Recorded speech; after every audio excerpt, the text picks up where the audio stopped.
Hello. Hi. How are you? Good, good. How are you? I'm good. I don't know if I've ever been Instagram Live before. This is new, Oh my God, did I just pop your cherry? I guess. Oh, sorry. I Phrasing. I'm so was sorry. like, oh wow, all right. I guess we can say it like that. All right, please introduce us to yourself. Hello, everyone. I am Ryan Goldsher. Um, gosh, what else do I say? I guess I'm a comedian actor from Illinois. Is that a good introduction? I don't know how to That's a describe perfect myself. introduction. That was great. Do you, so how did you get started doing comedy? Uh, so this is kind of like one of those things where I always feel I've always been doing comedy. It's just like it didn't become like my profession until the last couple of years or so, I guess. But I was always doing comedy. Like I'm the youngest in my family, so I was like always trying to like get attention, make people laugh. Like I was always the loudest, most annoying kid in class. Like so, I've always been doing comedy, but it's not until like the last 4 years where I like made it everything I want to do, sort of thing. Okay. And what got you started into doing impersonations? Because you're very infamous for doing Matthew McConaughey, Ben Shapiro, Morgan Freeman, which is really good. Thank you. What got you started into doing that? So that was another thing. I was like always doing impressions, but they didn't. Sorry, I just kicked something. Um, they didn't sound good until I was like older. So it was like I was always like trying to mimic like the Family Guy characters on TV or the SNL characters that were on TV, and I was just like constantly trying to like do those voices that I was hearing all the time, just to get like laughs from people and get reactions. Um, but those specific impressions, I like worked really specifically to get them. So Morgan Freeman is like, for me that was like I want to get that so bad, and I was just like watched a ton of videos, and I watched like March of the Penguins again, and I watched like Shawshank, and I was like okay, and like I just kind of figured out what his voice is, and for me it's like his voice is really down, very low. It's a low, low voice, and it sort of sometimes has like a little bit of a raspiness to it, and sometimes he very talks about things up in the world and everything in the sky that is great and wonderful. And for me, that's Morgan Freeman. Very positive, very great guy. So that's sort of how it came to be. And the same thing with like all these other ones with McConaughey and all of that. Um, but yeah, does that answer your question? Sorry if I rambled a You little know, bit. it does. Someone has a question for you, though. You Oh, volunteer by handing out grilled cheese? oh, yes. Well, that's actually not even my thing. So my friend Jack created this grilled cheese stand, and I'm his like right hand guy for it. But it's like this. He has a full time job, but on the weekends he'll make grilled cheese and then give it out to anyone that wants it. And we sell some of it, but most of he has a policy where it's if you can't pay, you eat for free. So anyone can eat grilled cheese, and I just help them with it. It's just once a week. It's really fun. Feels good for the soul. So like, yeah, I'll just like hand out grilled cheese, help them make it, and it's just a little thing to do because especially during COVID, where it's just there's not much like day to day stuff to do, and I can't like go to a comedy club and perform, and there's like not as many like things to audition for. It's like he came up with this idea, and we go to Echo Park, and we have masks on, gloves on, super safe, and we just hand out grilled cheese, and it's super fun. So, but yeah, that's I see that there's a chat. I've not Yeah. been paying attention. No, no worries. It's okay. I'm watching. It's okay. Perfect. So, speaking of COVID, how do you think that the pandemic has affected comedians right now? Do you think it's helped in a good way or in a bad way, or it's a combination of both? Definitely a combination of both. So we'll start with the good. We'll go positive first. The good thing is online comedy blew up. It's bigger than it's ever been. Yeah. Because everyone's on their phones all day. Everyone's working from home, or something similar to it. And so everyone is there's a bunch of new comedians getting a lot of eyes on them. So that's super good. But the thing that's not so good is all of the comedians that built a career on live shows cannot cannot keep doing that. So like some of my favorite comedians, there's someone named Orny Adams. He's one of my favorite comedians, but he's only he just does live stuff. He doesn't make YouTube videos. He doesn't make TikToks. So when when every comedy club in the country is shut down, he's like, his stuff isn't getting out there as much. So it's like it has his pros and cons for sure. For me, kind of in the middle, I would say. I've been able to post a lot more, which is good, and I've gotten some good feedback, which I'm really happy about. But I do miss live performing because I do think that's like my favorite part of comedy. Someone just asked, what's an impression that you are struggling the most with right now? An impression Joe Biden. Joe Biden. Really? Yeah, because so one thing I said was I'm never gonna learn a Trump impression. I just like never learned one. There's just too many, and I was like, you know what, like there's too much Trump comedy. Like I'm not gonna learn one, but I want to learn a Biden, but it's hard. It's very high and he's very. I gotta somehow figure it out. And he's like, come on, Harry, guys, we gotta get going, and we gotta come on. Like, so I'm working on it, but it's like. I feel like it sounds like he's always struggling to breathe. Yeah. Right. And, come on, and his smile. It's like, how does he have that many teeth?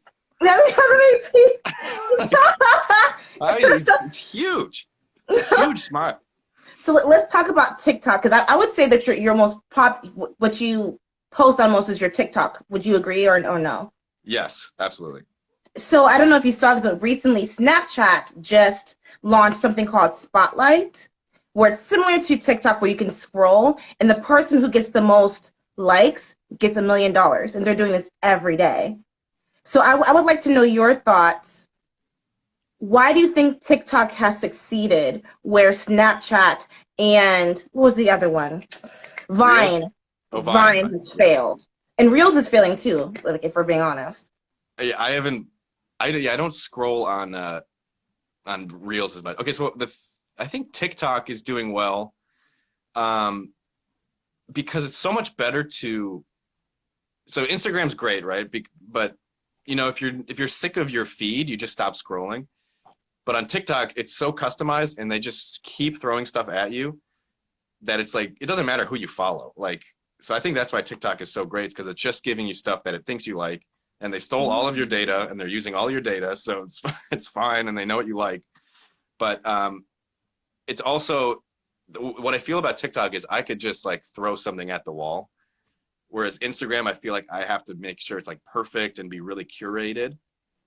But TikTok, I could post something really quickly and it could do really well, and it doesn't really matter because it's not about your followers. It's just about getting on a For You page and hoping you get some traction that way. So I think that's why TikTok took off. I don't know how Snapchat Spotlight works or what Reels is doing that's different.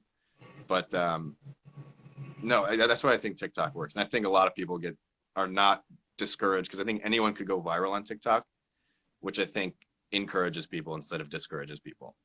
Yeah. Have you noticed that? I don't know for you. I have an Android. When I try to go back to get off of TikTok, it's like, no, you're not done yet. Does your phone do that too? Well, I have an Android too. So wait, when you leave, when I hit the back button, the back button, like not the center button, but the back button, it won't let me leave. Does your phone do that too? No, it does not do that. Oh, good. Oh, it's just me. I think that's just you. Yeah. Okay, so if you were to die and come back as an animal, what would it be? You're asking me a question I've actually thought about. I think I would be an orca whale. Why an orca? I think they're very fast. They're very like sleek, and like they're like the apex predator. I would not want to be an orca in SeaWorld. I'll preface that. Not a fan of that, but probably an orca, maybe like a really cool bird, or my favorite animal is a river otter. So I would say one of those. That's very random. Why is your favorite animal a river otter? Because they're like the most playful animal, and they have a big sense of community. So like they always travel in packs of like 4 or 5, and they just get distracted and they want to play with everything. And I think that's so cute. They have like human tendencies. So I like them a lot. Yeah. Okay. I'm gonna Google this later now. You asked me a question I'm like ready for. I was like, ooh, thought about Okay, this. so let's see if you're ready for this. Do you think that we were born to love or to survive?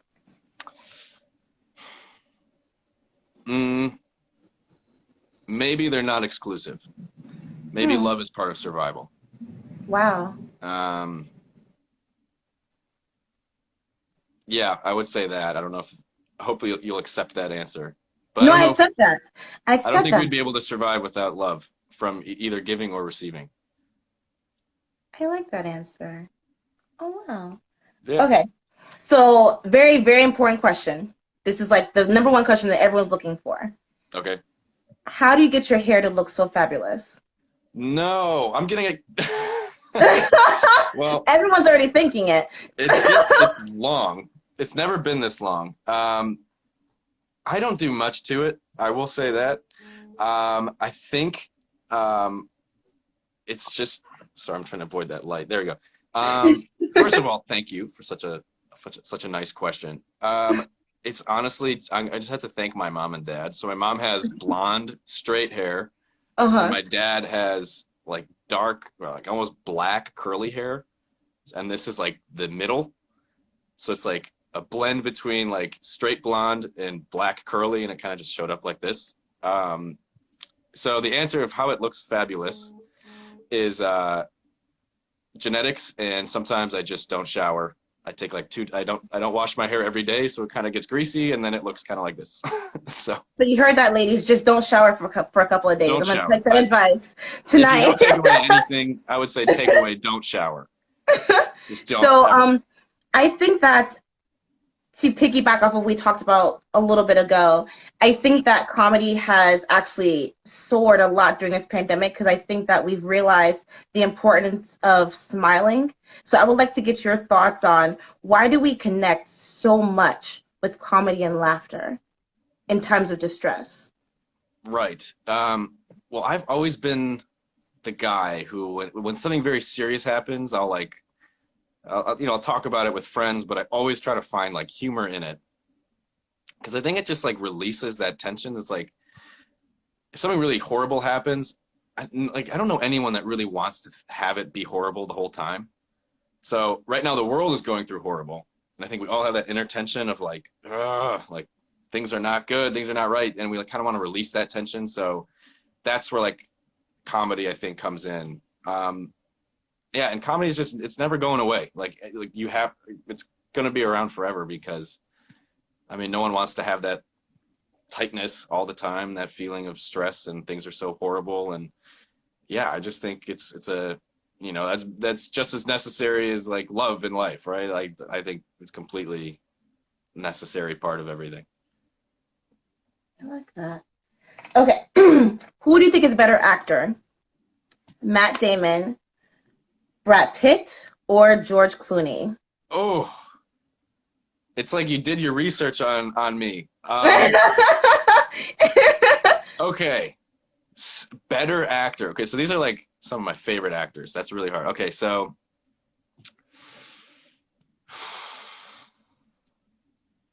I'm gonna have. Do I have to rank them? I don't have to rank them, do I? Okay. I mean, if you feel like it's easier, make it easier. Here's my fear: is that one day I have to meet these people, Oh. and they're gonna see this, and they're gonna say like, "Why did you rank me beneath Brad Pitt?" Okay. So, in terms of, I think I'm gonna put Brad Pitt number 1, Matt Damon 2, George Clooney 3. I love them all a lot, but I think Brad Pitt can play more characters. Matt Damon can play more emotions, and then George Clooney is he's amazing, but he's just he's very tough guy. He's very he's a little less emotive. So that's my order, especially with Brad Pitt winning the Oscar this year. Oh yeah. Yeah. So you're present tense writing with Second City right now, right? Sort of, yes. I mean, it was supposed to. Yes, I'll say yes, but yes. Okay. So what's it like writing for one of the most infamous companies in the nation. It's, it's, I would say it's high pressure, but in the moment, it doesn't feel like it because, I'm just writing with so I was on a couple of different sketch teams and a different show that runs, frequently. But it feels like I'm just working with my friends because they are my friends. So I don't really think about it, from that big, outside perspective, but it is super cool. I've been with Second City since I was in 7th grade. In Chicago. In Chicago. So I took Second City summer courses in Chicago. Did that for 2 years in a row. Then I joined their teen comedy troupe. I forgot what teen ensemble. And my teacher was actually someone named Alex Moffat, who's on Saturday Night Live. Yes. Unbelievable. He's great. But he was my teacher for 2 of those years. And then I moved out to California and then joined Second City LA. And then I was on, I just kept it going. So Second City just kind of been part of my life since I was 12. But no, it's great. And I just couldn't, it doesn't feel like that. I'm being inside of it doesn't feel like, oh, Tina Fey was part of this and all these John Belushi and Jim Belushi, I don't think about that. And that's probably for the best, or else I might freak myself out with pressure. True. So other than your sketches and your posts, you've also been on a film set before. What are some common mistakes that you see people make their first time on a film set? Well, every time I'm on a set, I feel like it's my first time. But let me think of some common mistakes. I think the biggest mistake you could make is think that you were the most important person there. Wow. That would be a big mistake because there's hundreds of people doing stuff. They're all as important as another. So when an actor comes in and they're late and they're arguing with the director about what they think and they're I don't really think that's just an inflated ego sort of thing. So if you're ever on a set, and I've mostly done commercial sets. I haven't been on a huge movie or anything, but I never want to be the center of attention. And I would always recommend just do your job. Everyone's trying to do their job. Just be one of the people doing their job, and don't inflate your own ego and convince yourself that you're more important than anyone else. So that's probably the biggest thing. If I think of anything else, I'll share as well. Okay. Okay, so I have a favor. Okay. Feel free to say no. Okay. Can I talk to Matthew McConaughey? You guys absolutely can talk to Matthew McConaughey anytime Okay. you want. Hi, Matthew. Hey, how are you doing? All right. How's it hanging? It's hanging low. Hanging low. That's it's all right. That's all good. Hanging low is better than hanging high. Okay. Matthew, what's the meaning of life? Well, that's your first mistake, thinking about the meaning of life. It's more about, it's not whether does life mean anything to us, is do I matter to life? Am I contributing to everyone around me? Am I thinking, am I big in my head or am I small in my heart? What am I thinking? What's on the inside? What's on the outside? Are we in a house, or is a house just around us? Where are we going in life? Or is life just moving in a circle and we're pretending to be on a treadmill? See, I was once in the Adirondack Mountains, barefoot hiking with a man named Jim Bob Jones, and he's a great guy. And what he told me was, shoes tie you down to earth, but earth ties you down to heaven. And I'd say that, man, that's amazing. That's all right. That's great. All right. So there's McConaughey.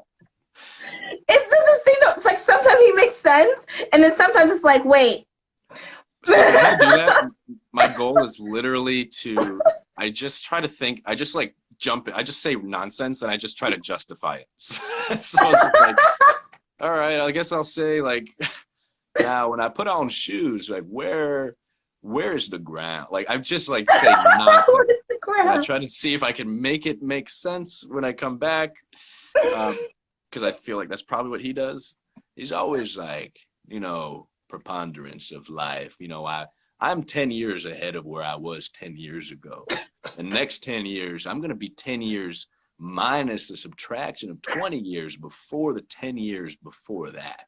It's like, okay. What do you mean? He's great. So, okay, where can we like you, stalk you, follow you, all that fun stuff? Oh, so I am completely lucky that I don't think anyone in the world has my name. So everything is Ryan Goldsher. So Ryan Goldsher on TikTok, Instagram, Facebook, YouTube, everything is just my name, Ryan, Goldsher. That is where to stalk and follow me. And then final question, and I'll let you go get dinner, whatever, second breakfast, whatever. So your passion for what you do is very contagious, and your hard work, your consistency is very admirable. Let's say that someone came to you right now and they said, I'm going to give you $44 billion to stop what you're doing right now. Well, would you take it? Okay, 44 billion is a good number, but no, that goes back to our question about life and survival, right? It's not about money. If it was about money, I'd go into investment banking, or I'd do something like that. But no, because I wouldn't feel like I'm surviving if I wasn't doing what I love to do. And I would just kind of feel stagnant. And, even COVID has made me feel pretty stagnant because I can't go on stage and I can't do what I really, really love. And, there's less film sets, there's less auditions like that. Even that makes me feel dreadful. So no, I would not take the money because that's not why I'm on the earth. That's not what I'm doing here. So, no deal, Howie. Not taking it. Well, I really appreciate you taking the time out of your day to talk to me. It really, really means a lot to me. It's the highlight of my year. So thank you so much. You are so great. And thank you. You asked me the hardest questions, very specific to me. Oh, no, I'm sorry. No. The Brad Pitt question, I was like, oh, my favorite guys.